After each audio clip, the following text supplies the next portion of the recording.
Bonjour, Bottine Siméon, je vous en prie. Non, par là on va passer. Voilà. Voilà. La pièce du piano, des œuvres. Le salon.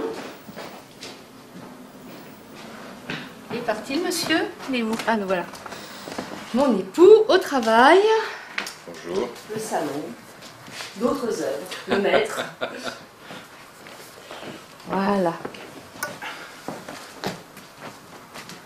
Ma page, là, je vais finir. Je vais continuer. T'es sûr? Oui. En fait, c'est elle qui écrit tout. Non, je corrige. Je corrige. Oui, non, je suis sculpteur, mais ça c'était un petit peu ce qui était prévu. C'est mon métier initial, le métier de théâtre est venu après, comme une espèce de surprise, quelque chose de totalement inattendu dans lequel je me suis précipité tête baissée. Je connaissais rien à ce milieu-là, à ce métier-là, et puis j'ai appris sur le tas. La sculpture, c'est le métier initial, mais je pense que mon travail d'auteur... Hein, oui, pardon, je viens de rayer un grand passage. Mais... Mon travail d'auteur est vraiment est totalement issu de ma formation de sculpteur. C'est-à-dire que j'aborde une pièce de théâtre comme j'aborde une pièce de sculpture. C'est-à-dire à partir d'une globalité. C'est le principe assez de toute façon, la création, c'est toujours un problème d'énergie. C'est de l'énergie qui est concentrée dans un texte ou concentrée dans une sculpture. C'est pas autre chose. Et l'énergie le théâtre, c'est un peu particulier parce qu'en fait les textes de théâtre sont un peu comme ces fleurs japonaises qui ressemblent à des bouts de carton comme ça, on les met dans l'eau et pouf, tout d'un coup ça fait des très belles fleurs. Un texte de théâtre, c'est assez ça, parce qu'à plat on se dit beau, c'est un peu bizarre, et puis tout d'un coup il y a une espèce de synergie qui se passe, et puis il y a l'énergie du comédien, l'imagination des comédiens, du metteur en scène, et puis ça devient un objet auquel on n'avait même pas pensé. Mais c'est vrai que la sculpture reste totalement présente, c'est-à-dire que je continue à produire, je continue à enseigner, et c'est ce qui est mon équilibre en fait. Pour jongler entre les deux, c'est vraiment un problème de gestion de temps, et je suis très mauvais gestionnaire de temps, j'ai beaucoup de mal. Donc je vais là, a priori là où on me demande beaucoup en théâtre, donc c'est vrai que pour l'instant au niveau temps je passe plus de temps à écrire qu'à sculpter, mais je suis en train d'essayer d'équilibrer ça davantage. T'enlèves ça? Oui, parce que... Et puis là, je trouve qu'à la place de petits animaux aquatiques, bulots. Moule, ouais. Et à la place de Mick Jagger, j'ai mis Ringo Starr, parce que Mick Jagger, c'est vraiment... Définir ce que je fais, je suis un sculpteur figuratif. C'est très ringard hein, la sculpture figurative aujourd'hui. Peu importe, je suis un sculpteur contemporain puisque je suis de l'époque contemporaine et je travaille sur le corps vertébré en clair. Voire peut-être un jour j'irai vers les corps non vertébrés, c'est intéressant aussi. Mais l'idée c'est de travailler sur le vivant. Sur le vivant. J'ai commencé à travailler, en fait, une de mes directions de recherche, c'était un travail sur la famine. C'était puisque il y avait, quand j'étais môme, il y avait les familles du Biafra, on voyait ces images comme ça d'enfants, des images extrêmement violentes d'enfants dénutris, et puis ça continue avec le Sahel, aujourd'hui on voit ça au Darfour, etc. Donc c'est curieusement une époque où tout le monde peut se nourrir à sa faim, et ce sont des images qui restent, et voilà. Et j'avais travaillé sur ce thème-là pendant plusieurs années, qui est un thème qui restait un petit peu, qui a fait peur à tout le monde, et qui est resté dans mes caves et dans mes ateliers, mais ça m'a appris à sculpter de l'intérieur vers l'extérieur. C'est toujours certes, travailler dans le corps au plus près de l'osseux. La vérité dans l'os, elle n'est pas ailleurs. Et en théâtre, c'est pareil, la vérité, elle est dans l'ossature. Après, le reste, l'ossature de la pièce, c'est-à-dire la dramaturgie. Pardon, je viens de rayer un grand passage, mais je vais même te dire toute la page. Voilà. Toute la page. Oui, parce que ça raccorde. Hein. Ça raccorde. Je le sens, madame, je le sens. Shell, ce massacre a eu lieu ici dans ces murs. On voit pas la scène du meurtre en fait. Pourquoi la voir? L'imaginaire est tellement, tellement plus puissant. En tant qu'auteur, j'essaye de diversifier. Ce qui est intéressant, c'est d'être jamais au même endroit. Donc c'est pas toujours évident, mais l'objectif c'est de... Il y a un mot de Picasso qui dit en art on peut tout faire sauf recommencer. Et je pense que toutes mes pièces sont assez différentes, même s'il y a une base commune qui est moi en fait, hein, en tant qu'auteur, en tant qu'être humain peut-être, mais elles sont très diversifiées.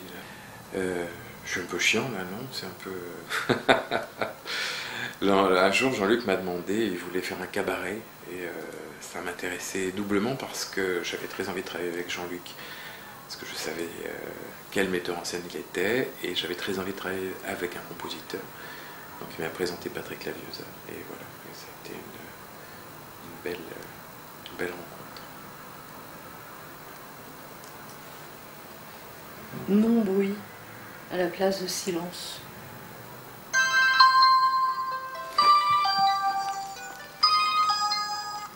Allô? Yes, Bob.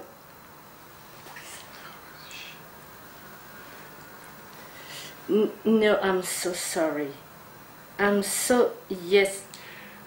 Yes. Tomorrow... Yes. Okay, Bob. Tomorrow. Yes. 10. Yes. Bye. T'es chiant, hein? Je déteste. Ouais, mais c'est pas une scène quand même, quoi. Dans ce métier, faut rester humble. Bah, il a qu'à commencer. Ouais. En fait, je travaille sur commande depuis pratiquement le début. Donc j'ai eu cette chance-là d'être dans un réseau, une famille comme ça de metteurs en scène qui m'ont fait confiance. Et Jean-Luc est venu me trouver en me disant, voilà, je voudrais que tu écrives un cabaret, une comédie musicale, dont le sujet serait l'histoire d'une star du porno gay, et ça parlerait du sida. Démerde-toi avec ça. Et je ne savais pas du tout quoi faire. Et puis il m'a présenté Patrick.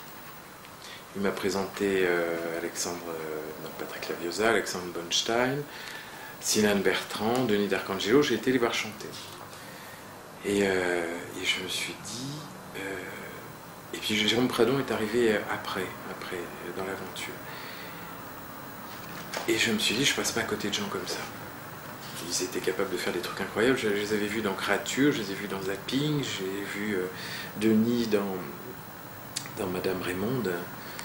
Et voilà, j'ai dit oui, et puis c'est parti comme ça. Et avec Patrick, on s'est tout de suite très bien entendu. Ça a été tout de suite assez... ça a été facile en fait. Il y a eu on a trouvé un petit peu nos propres systèmes et le va-et-vient, comment ça... Dis donc. Mais non, mais... Pourquoi, quoi? Et excuse-moi d'insister pour non-bruit, mais je trouve que non-bruit, c'est plus intéressant que silence. Non, mais non, pas. C'est toi qui touchais le droit, c'est bien. C'est pas une raison, mais j'ai pas envie que tu cèdes. J'ai envie que tu sois d'accord. C'est pas la même chose. Mais je fais que céder. Non, mais justement, j'ai pas envie que tu cèdes. Ah bah donc, je suis d'accord. Non, ça n'a rien à voir, c'est pas du tout la même chose. Bon, je le mets pas. Je le mets pas parce que... Voilà. Alors avec Patrick, c'était très simple. Et ça me changeait de ma vie quotidienne à la maison. C'est clair. C'est agréable.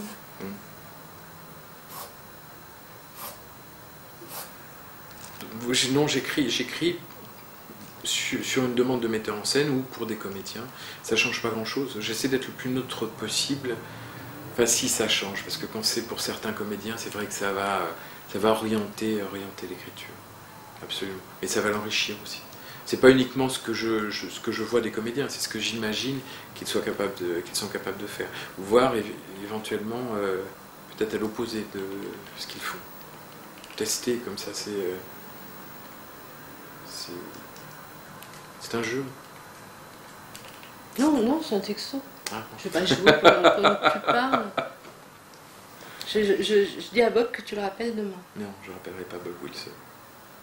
J'écris d'une manière, j'essaie d'écrire d'une manière le plus neutre possible, parce qu'il faut laisser la place à l'imagination du metteur en scène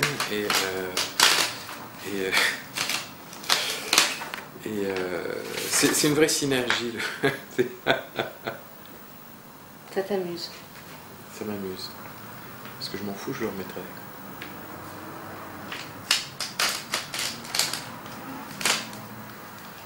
J'ai une maîtresse.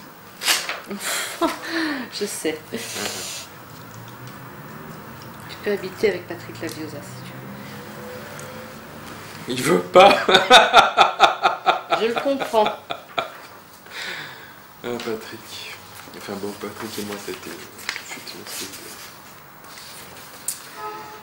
de choses immédiates et évidentes.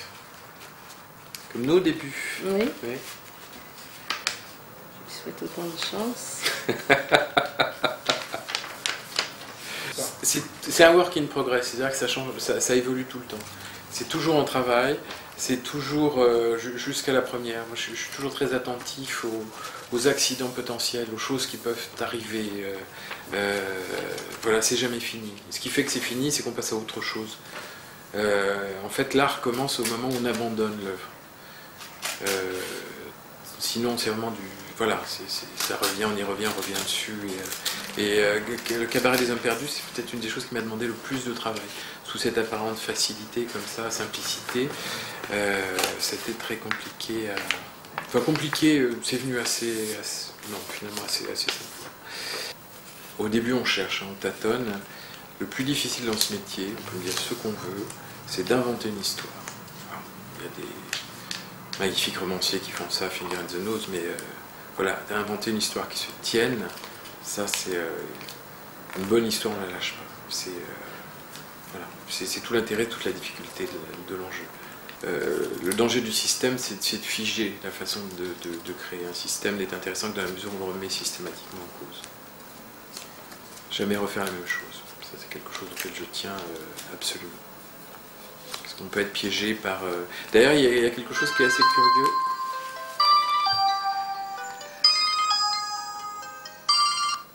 Allô?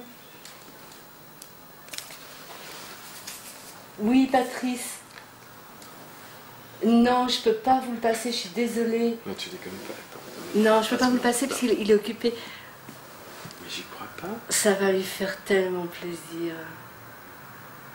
Ah, vraiment, il va être... Tu vas me le passer. Je suis là. Non, il est pas... Non, c'est un ami qui plaisante. Oh, il va être tellement touché. Oui. Non, mais ça, c'était vrai. Oui. Oui, ben, ça va lui vraiment beaucoup Merci, Patrice. Non, et ben, il va vraiment regretter de ne pas... Merci. Au revoir.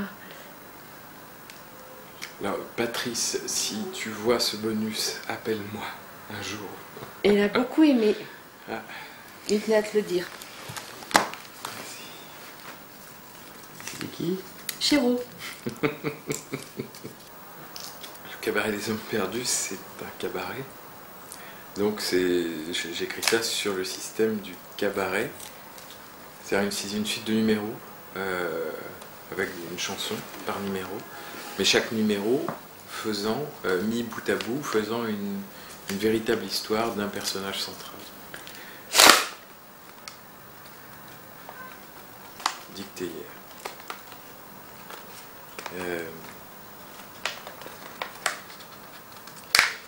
Il fallait que chaque chanteur ait sa propre chanson, il fallait que chacun soit équitable. Parce qu'il y a toujours, en écriture, il y a aussi ce qu'on dit, écrire pour les comédiens, pour les chanteurs, mais il faut que c'est vachement bien ça. C'est une bombe à eau Qui fait un oiseau. Elle a des petites ailes, il y a des bombes à eau sans ailes qui tombent trop vite. Et elle plane un peu. Elle plane un peu. C'est une bombe à eau directionnelle, en fait. Et c'est surtout ta page préférée. Moi j'écris toujours sur les monstres. Parce que ce qui est bien dans le monstre, c'est le côté spectaculaire. Puis monstre au sens premier du terme, ce qui se montre.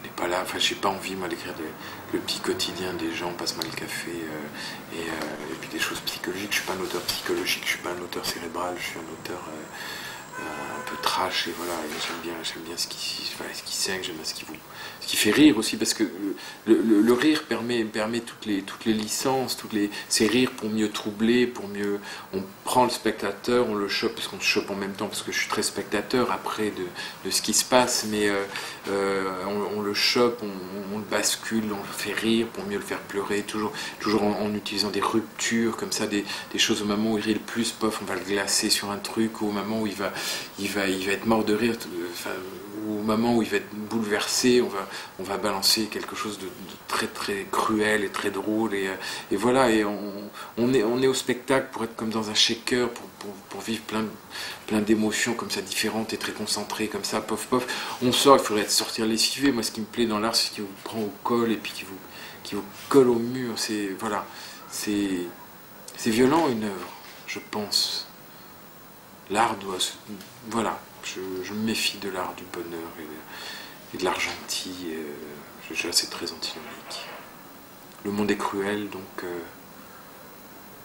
l'art doit être cruel, je pense.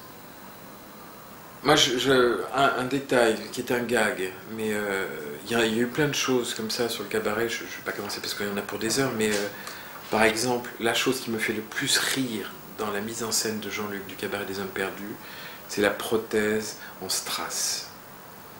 Et ça c'est pas écrit. Et sincèrement, la chose la plus drôle n'est pas écrite dans le Cabaret des Hommes Perdus.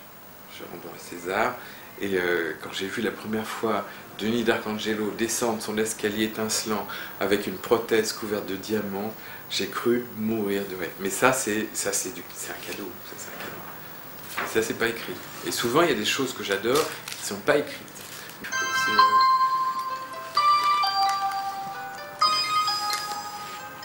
C'est Chéreau encore.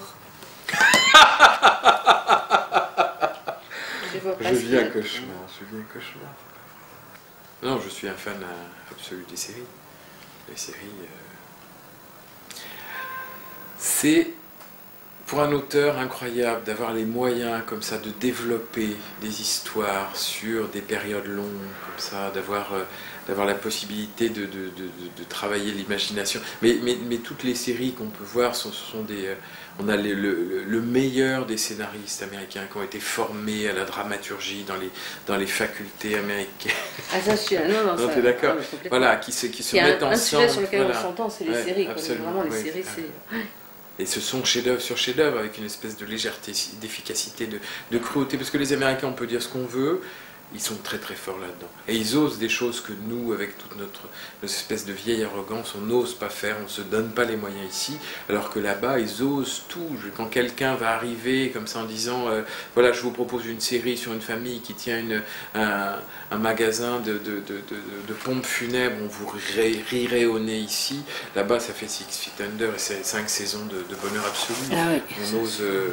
Non, mais ils osent, ils ont l'imagination pour, ils ont...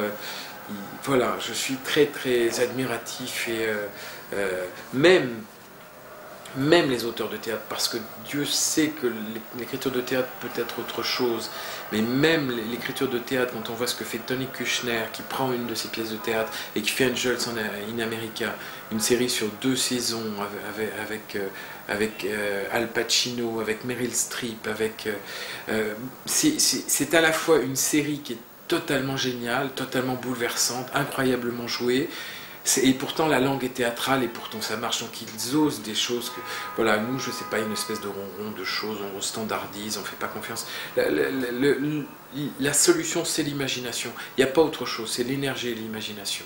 Et c'est vrai dans tous les arts, il n'y a pas autre chose. Mais il ne faut pas négliger, il faut pas... On vit dans une période où on méprise, très cérébrale, on va mépriser la figure, on va mépriser l'histoire, on va mépriser la mélodie. Eh bien, merde, moi c'est ce que j'aime, les histoires, les mélodies et les figures, donc autant les utiliser. Et puis je pense qu'on a besoin de ces choses-là.